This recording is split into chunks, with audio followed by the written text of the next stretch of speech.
What is going on, ladies and gentlemen? Welcome back. I hope everyone is healthy and well today. Welcome, all my new supporters. Today, I bring to you highly requested Canada's plan in case of U.S. invasion. This was highly recommended, and man, y'all do not be missing at all with these recommendations. For real.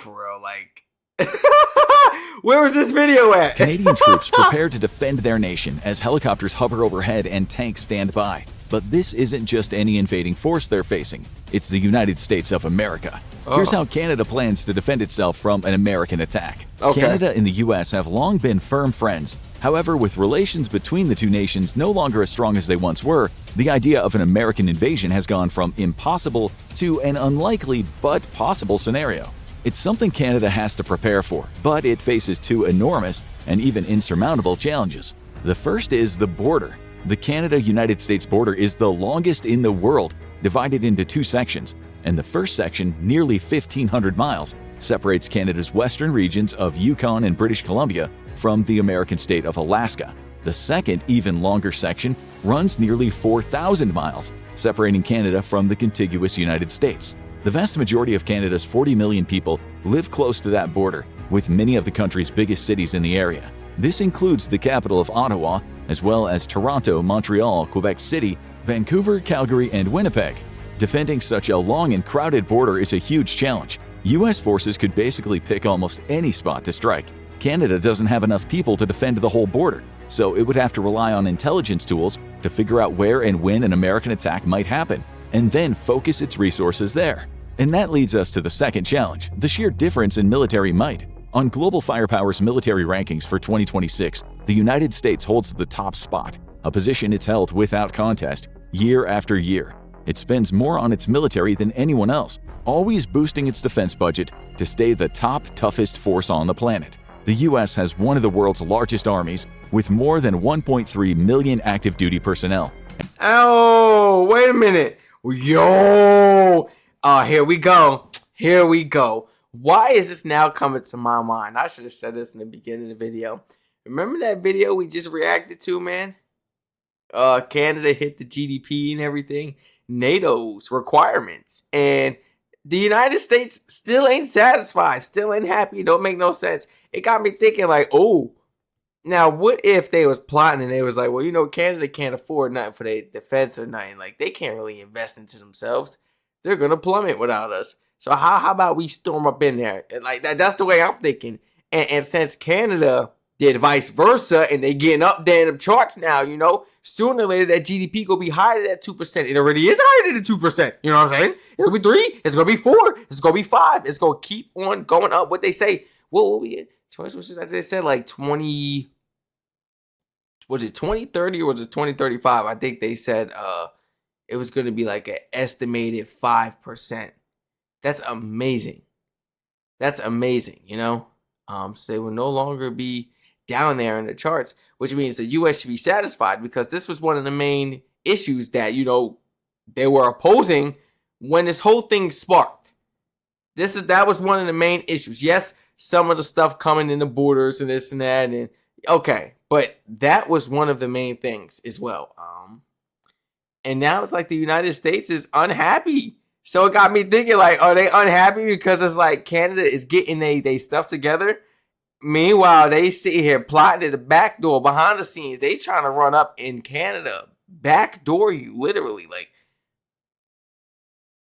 you think wait a minute, because I'm an overthinker, but sometimes you gotta be like that. You know? Now, what if that was a plan they was plotting to snake you?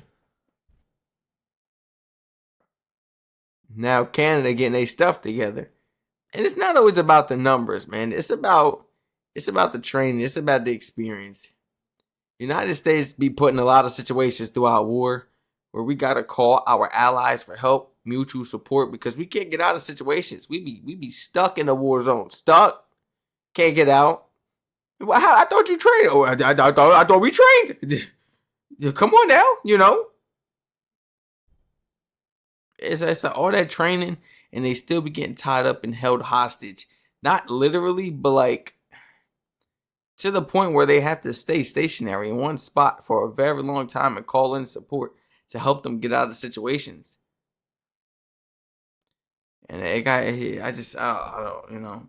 So I feel like if this was to happen, I mean, of course we got numbers, but I mean, it's definitely going to be a tough battle. I promise you that. I think it'll be a good one.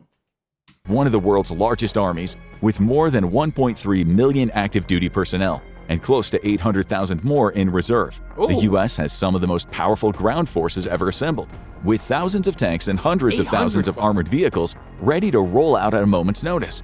Its air force is just as impressive, packed with helicopters, fighter jets, bombers, and all kinds of aircraft ready to dominate the skies. At sea, it's almost unbeatable, with 11 aircraft carriers, more than 80 destroyers, dozens of submarines, and countless other ships. To top it all off, the U.S. has some of the best trained soldiers on the earth, with extensive experience of military operations all over the world. America is also one of the world's 9 nuclear powers, with an arsenal of over 5,000 warheads.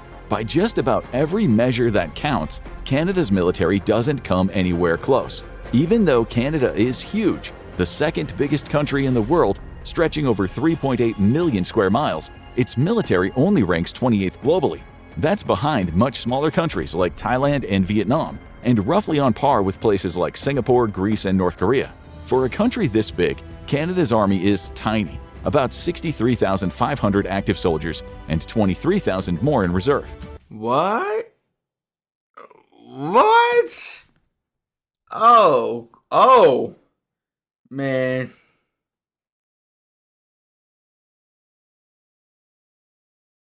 If we go to war, that's so unfair. I'm thinking about that, bro. If we go to war, what are you gonna do with 800,000 men against you? This is not even 100,000 right here. What are you gonna do against 800,000 plus what else? Like, that's ridiculous. Wow. That really has me think, like, that's ridiculous. Like, the U.S., why we got so many people? And half of them be home chilling, off base, vacationing, enjoying life. Talk about some they serving. They ain't doing nothing but serving they self. You know? You ain't serving. You been chilling for like 3 months. You know, like,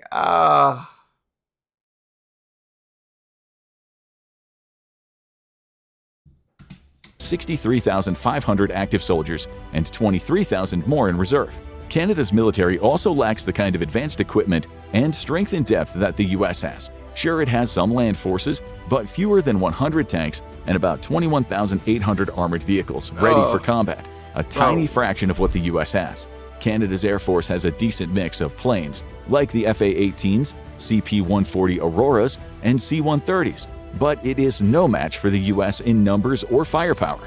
At sea, it's the same story. Only 67 key ships, a handful of subs, and some frigates and patrol boats to guard its coasts. The comparison paints a very clear picture. The U.S. military is much stronger than Canada's, and a straight-up fight would almost certainly end in a total American win. But war is never really that simple. History shows us it's not just about who has more or bigger forces. Smaller countries can still cause trouble with clever tactics, slow things down, or inflict real damage even against a much stronger opponent. Yeah. And that is what Canada's plan ultimately boils down to. Before the invasion even begins, Canada would be counting on its intelligence sharing agreements with various allies around the world. State-of-the-art surveillance systems would detect any suspicious signs on the other side of its border. And since the U.S. would need to gather a huge force to launch a quick, successful attack on Canada, Ottawa wouldn't take long to notice the buildup. And that is where the pre-invasion period becomes crucial. Canada's commanders would have to boost defenses, call up reserves, activate the Canadian Rangers, and keep a closer eye on the remote stretches of the border. Canada would also put its cyber command teams to work, shoring up defenses for key government systems, banks, and international communications networks. Publicly, the messaging would stay calm and measured to avoid panicking people. But behind the scenes, diplomats would be working non-stop, contacting allies like the UK, France, Japan, and Australia, laying the groundwork for quick responses, interventions, and diplomatic options if things get worse. This would allow Canada to prepare itself for whatever comes next. Before a single shot was fired or a single pair of American boots has stepped onto its soil, commanders would continue to monitor the situation as it evolves, deploying armed troops to key locations along the border. With Canada's surveillance systems and intelligence, the U.S. would find it difficult to launch any sort of surprise attack. Instead, it would rely on sheer numbers and strength to overwhelm its opponent. U.S. forces would likely start massing inland and moving toward the border, probably focusing on major population and political centers, like Toronto and Ottawa. The goal would be obvious: take control of key infrastructure as quickly as possible, break through Canada's defenses, and put intense pressure on its leadership in hopes of forcing a swift surrender. But surrender probably wouldn't be high on most Canadians' list. At the very least, the armed forces would want to put up a serious fight, showing the U.S. I'm gonna keep it 100.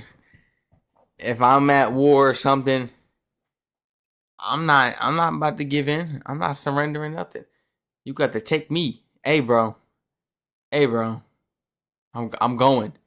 You know what I'm saying? Like, yeah, nah, I'm going. You gonna have to. I don't care if it's 10 versus 1. I'm going. And I just hope. Well, I'm saying I just hope. Like I gotta do that. Well, no, not I just hope nothing. But if I was in war, I would just hope. Like if I did see a group of people at least, I would like look at them and I hope they understand the assignment. Like, let's put the artillery down and let's get it with it. And like, give me a fair one then, at least. Just give me a fair one, man. And this is war, baby. Ain't no fair one. I got one in the side. This is no such thing as fair, baby. You know what I'm saying? No. of forcing a swift surrender. A swift surrender, my behind. Yeah, alright. Man, nobody from any country surrendered if they's in war. You better not. Now, there's a few people who be doing that, they would dime you out for half a sandwich. They ain't nothing. Those people ain't nothing, They ain't nothing, bro. We got some foul people in this world. Word up. Surrender. But surrender probably wouldn't be high on most Canadians' list. At the very least, the armed forces would want to put up a serious fight, showing the U.S. they won't just roll over, raise a white flag, and accept defeat. The country would know that it would be at a severe disadvantage, but Canada would have certain cards to play against their enemy. The objectives would revolve not around victory, but instead on delaying and disrupting the invading force as deeply as possible. With limited resources, Canada would try to inflict as much damage as possible while using its home field advantage to buy time. The long-term goal would be to call in help from allies and, if possible, find a way to negotiate an end to the war before the U.S. could take too much territory. In this way, Canada would take inspiration from countries like Ukraine. In its war with Russia, Ukraine knew right from day one that it didn't have the military might, the manpower, or the resources to go toe-to-toe with the Kremlin's army. Instead, it consistently focused on delaying and disrupting the Russian war machine. It used any advantage it could get its hands on and relied on support from its allies across Europe and beyond. Canada would have to do the same here. Canada would have to accept unavoidable losses as American forces pushed across the border, capturing territory and taking over towns and cities. It would know that it couldn't save them all, but it would fight to slow the advance as much as possible. The opening 24 hours would be key. As soon as an American invasion force arrives at Canada's border, the Canadian government would be compelled to declare a national emergency. Parliament would authorize emergency powers and activate continuity plans. Canada's military posture would shift from peacetime to defensive, with forces spreading out at key locations along the border. Yep. Rather than piling troops into a few key spots, Canada would likely key locations because you know that Trump and them, that they got certain spots written down probably on a piece of paper. Oh, we do like it here. We like it over here. You know what I'm saying? This is the first place we got to go. We can't just come out here in the territory and just land somewhere. Nah. Canada's very smart. So if they do things right, if you were to do things right and be smart, you could possibly only have to just defend. Should I say? Does it make sense if I say the area of your country? Or like the outlining? Basically meaning like they won't be able to even get in your country. Because it's I said well defected. It's well protected. I ain't even cutting it out either. We human, we make mistakes. Well protected, well defended, I wonder what, because like I've seen some videos where like our Air Force up in the air and they're literally telling people on like a radio, yo, you in restricted area, you got to get out of here, you know? And I've seen a couple videos where like you couldn't even enter the country, like they restricted you and that person had to turn around. I don't know, they was in like their own plane and stuff like that. Those type of circumstances. That's really interesting. So how would that really play out? If you invest more into like prepping and like, you know, just your safety, basically preparing for it, the situation, and you know, how can you basically see if we are on our way beforehand and everything? Easy. Okay, let's put it this way. How did the UK defeat Germany? You know, when they was trying to come in with their planes and everything. They had radar systems and everything. That was crazy. So they seen them beforehand. So they was literally waiting right there like, hello, and right there. They're literally waiting for them to enter their country so they could open up a can of BTA. You know what I'm saying? Put them down. You know what I'm saying? Literally. And I don't mean to put it like that, but that's just that's a strategy. So Canada, you got to do the same thing. You got to do the same thing. And then you got your fighters up in the air that experience. Numbers do mean something, but let me tell you something. Experience is something different. Man, we got some crazy pilots and stuff. Like some crazy pilots that'll perform, you know. That might earn a medal, the end of war type stuff in Canada. Like, you would never know until that time comes, but, well, let's hope not. Yeah, that's what I've been literally thinking the whole time. Just spend more money, you know. Investing into your defense. That's it. Not getting more people, more soldiers, but just, you know, the radar systems, if that's the correct term. Please let me know. You know, stuff to surveillance, should I say. You know, stuff to basically see if the enemy is on their way. You know, you want to find things out beforehand or get information or data if the enemy has been scoping out in a certain part of the ocean or near your land, the area, in the submarine, this and that, you know. This is nothing but advantages. And this is how you got to be for a war. You got to be smarter than the enemy. Straight up, man. Canada's military posture would shift from peacetime to defensive, with forces spreading out at key locations along the border. Rather than piling troops into a few key spots, Canada would likely spread them out in small groups, leaning on volunteers and reservists wherever it can. Even though there is no conscription, its Chief of the Defense Staff, General Génie Carignan, does still have plans in place to create a 400,000-strong reserve force made up of volunteers. This would give the country a much more sizable army to call on if and when the invasion kicks off. While not all of these troops would have any serious levels of military training or experience, they would be willing and able to lay their bodies on the line and defend their country. Nice, Recent I was going to ask polling about that. That 72% of Canadians would be willing to take some action to defend their country.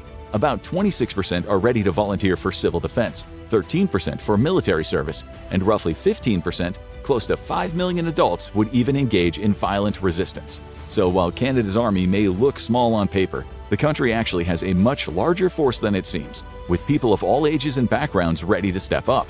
As we have seen in Ukraine and elsewhere, these kinds of volunteer civilian militias can be effective at delaying and disrupting enemy forces, even ones that are much larger and better organized. Canada would be grateful for every single able-bodied person that's prepared to fight. The various groups would rapidly receive their orders and objectives. At the same time, the government would start evacuation plans, moving as many people as possible out of the major cities, and maybe even out of the country entirely, seeking refuge in allied nations while the war continues. Aircraft and naval forces would be moved away from obvious targets, and Canada's strategy of spreading out its troops and resources would help set the stage for the battles ahead. By inflicting some early damage, Canada would make it clear that it intends to fight. After those opening strikes, Canadian forces would likely pull back to safer positions. With American artillery, missiles, drones, bombers, and jets overhead, staying in one place for too long would be too dangerous. Instead, Canada's best chance to slow the war and delay U.S. advances, and the core of its entire strategy, would be to rely on insurgency tactics and unconventional warfare.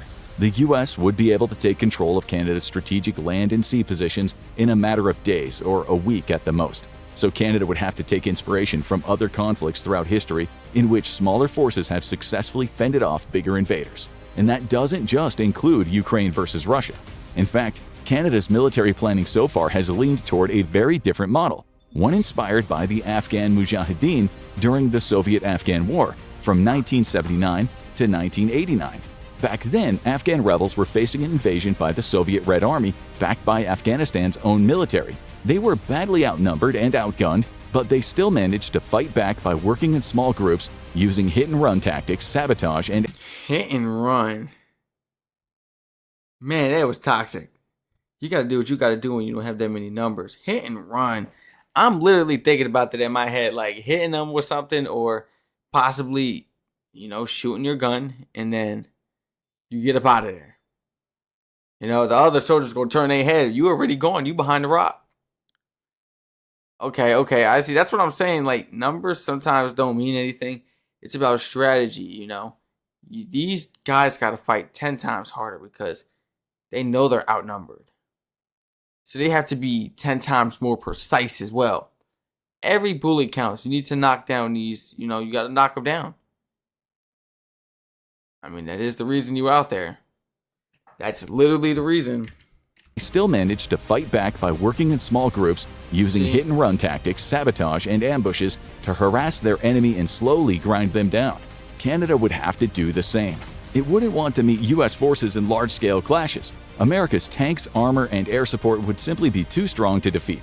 Instead, Canadian troops and fighters would lean on their knowledge of the local terrain and conditions. Canada's units could, for example, seek shelter in the rugged northern and forest-covered regions, carrying out guerrilla attacks on American supply lines and choke points. They could also lay traps or even prepare improvised explosive devices, or IEDs, to use in ambushes against the enemy. The Canadian Rangers would be particularly important here. The Special Reserve Force includes thousands of highly trained personnel with deep expertise in remote surveillance and wilderness operations. Nice. The Rangers could act as scouts or local defense leaders, guiding small groups and helping coordinate attacks to give each operation the best chance of success, while keeping losses low. Canadian Special Forces would also be key, especially when it comes to coordinating high-value strikes on U.S. communications hubs and supply routes. They could plan attacks on key infrastructure, like bridges and rail lines, to disrupt movement and make it harder for U.S. forces to move troops, vehicles, and supplies around as they push deeper into the country. Canada could also copy the Ukrainian tactic of using drones to attack the enemy. This would be vital to taking out some of them. Undefeated. I still be thinking about that to this day. Like, if I was like in war and I was on the field and a drone came, and I seen that coming towards me, it's over. It's over. I'm giving in. Like, at that point, I kind of just accept my fate, because I know when that thing gets close to me, it's over, and you can't run from it because they're really fast. There's literally somebody watching you on the camera. Where you gonna run? Where you gonna run? I don't know. That's really scary, honestly. Some of them drive up to you. Some of them are like flown. Those the dangerous ones. The ones that be flying. Oh my gosh. It's over. It's over. That you gonna hear a fly, and then after that you can hear big kabooms and everything.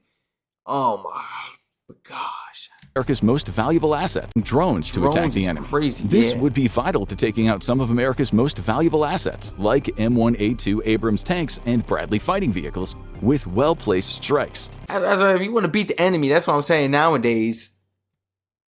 That's all war really consists of. Ain't nobody doing like Spartan days. Nobody meeting up. Nobody's meeting up no more, going head on with swords. They are fighting from a distance, a far distance. They got drones. They're up in the air. They're either in the ocean, or they could be on land as well. That is true. But like nowadays, what war is really like, you're fighting from a distance. That's how most of these fights go. You're fighting from a distance. And I feel like a drone is an easy way to spy. Get some information on them, see where they're at. What's it called? Their coordinates, their exact coordinates and everything. That just in case you want to call an airstrike, stuff like that. Like, you never know. Oh. And you ain't even got that many guys. You ain't got that many soldiers too, Canada. So you gotta remember, you gotta really play it smart and be safe, because you can't lose no men. You can't lose no men. You don't want to. You shouldn't want to. Plus the numbers versus the 800K plus for the US, you can't. Everybody has to be alive and intact and ready to fight and defend. Man, hit and run. M1A2 Abrams tanks and Bradley fighting vehicles with well-placed strikes. Even if U.S. forces attempted to counter those tactics, there would be so many groups spread across the vast Canadian territory, it would take a huge effort to hunt them all down. And this would all play into Canada's hands. Because once again, the objective here wouldn't be to win militarily, but simply to keep Canada's defenses viable for as long as possible, all while inflicting maximum damage on the occupiers. In the end, diplomacy would be Canada's best and really only path to ending the war as quickly as possible and reaching some kind of ceasefire with the US. While evacuation efforts continued through established safe corridors and out of the country, Canada would have to lean heavily on its allies to provide humanitarian aid for those left behind.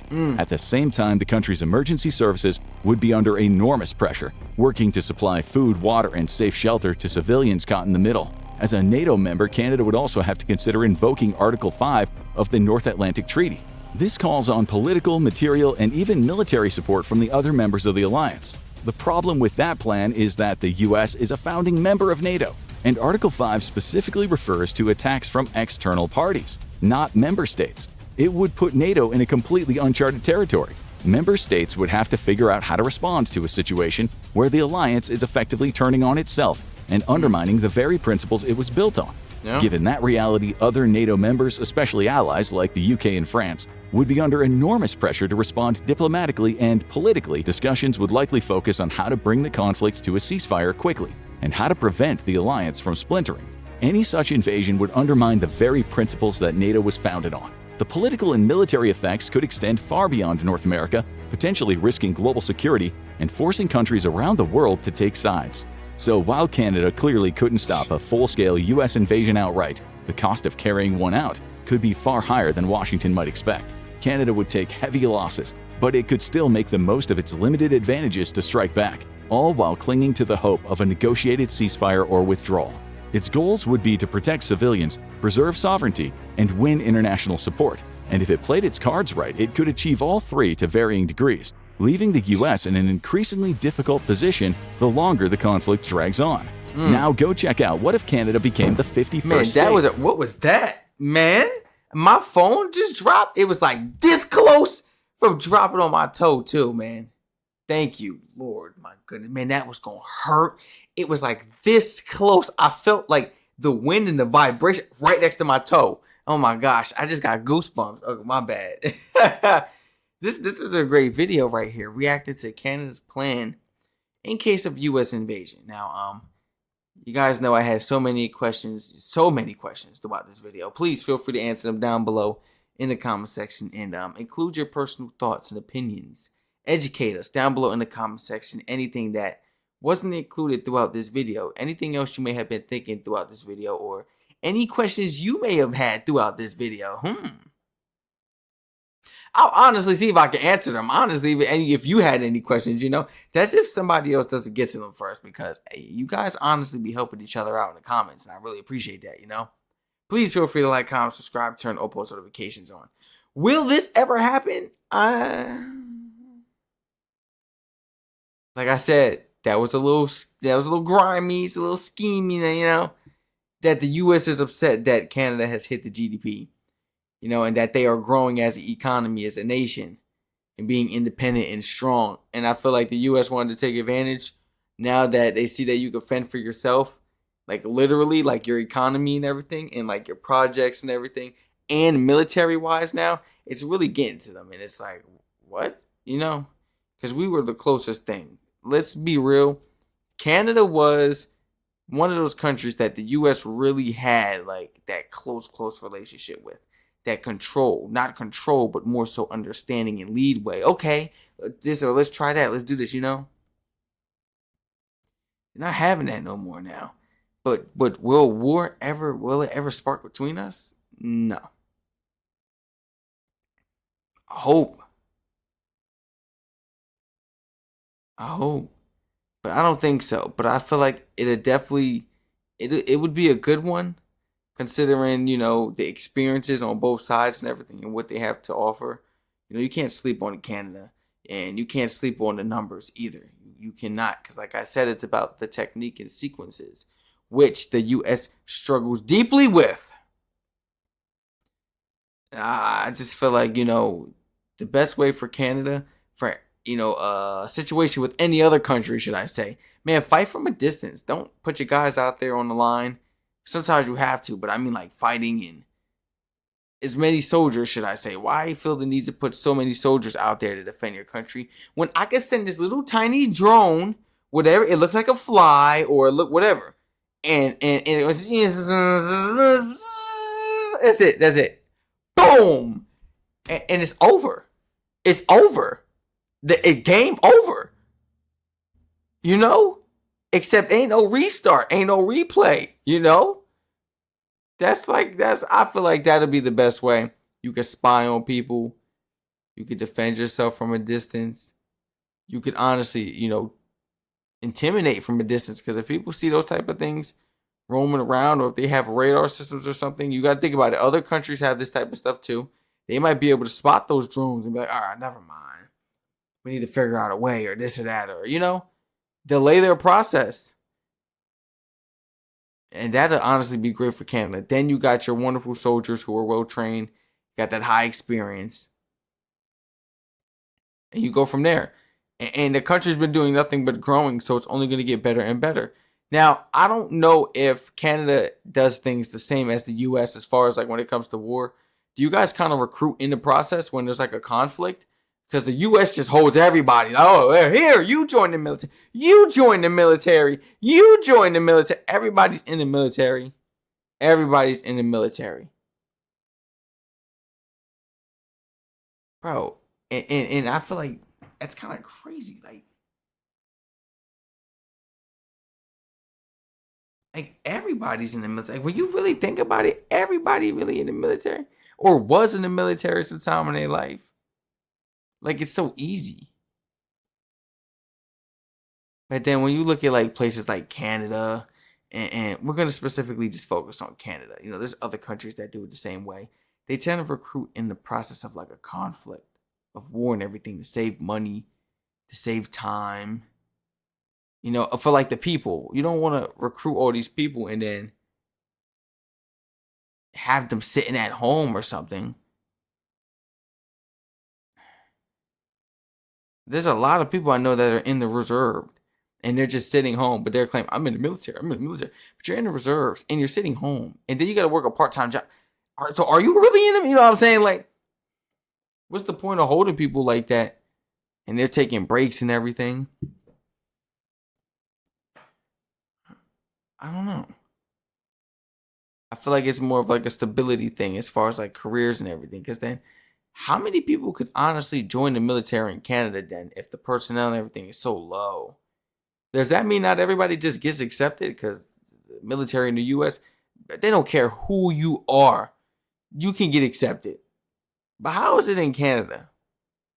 That's what I've been wondering. How is it in these countries? Because some countries got strict regulations. Man, if you're not even a certain height, 6 foot, you can't go. Like, some countries are strict with it, so I'm curious, man. Please let me know in the comments down below.